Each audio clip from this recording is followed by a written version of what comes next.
बहुत समय पहले एक छोटे से गांव में रामू नाम का एक ईमानदार किसान रहता था। रामू गरीब था, लेकिन उसका दिल सोने जैसा था।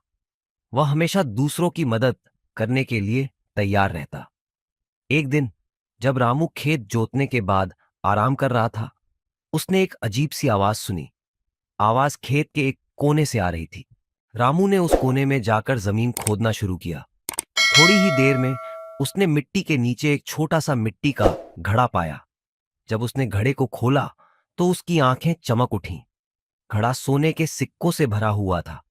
रामू ने घड़े को उठाया और अपने घर ले आया। लेकिन जैसे ही उसने सिक्कों को गिना, उसे एक अजीब बात समझ आई। हर रात जब वह सोने जाता, सिक्कों की संख्या कम हो जाती। रामू परेशान हो गया।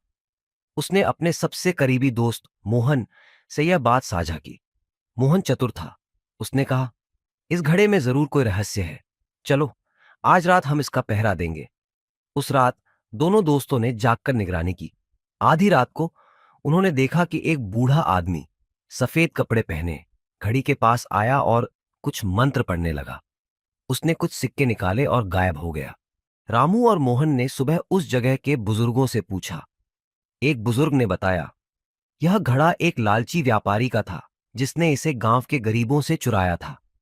उसकी आत्मा को तब तक शांति नहीं मिलेगी जब तक इन सिक्कों का सही उपयोग नहीं होगा। रामू ने सभी सिक्कों को गांव वालों में बांटने का निर्णय लिया।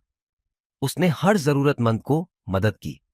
धीरे धीरे वह घड़ा खाली हो गया। लेकिन इसके बाद रामू के खेतों में इतनी फसल हुई जितनी उसने कभी सपने में भी नहीं सोची थी। रामू अमीर हो गया, लेकिन उसने कभी अपनी ईमानदारी और दयालुता नहीं छोड़ी।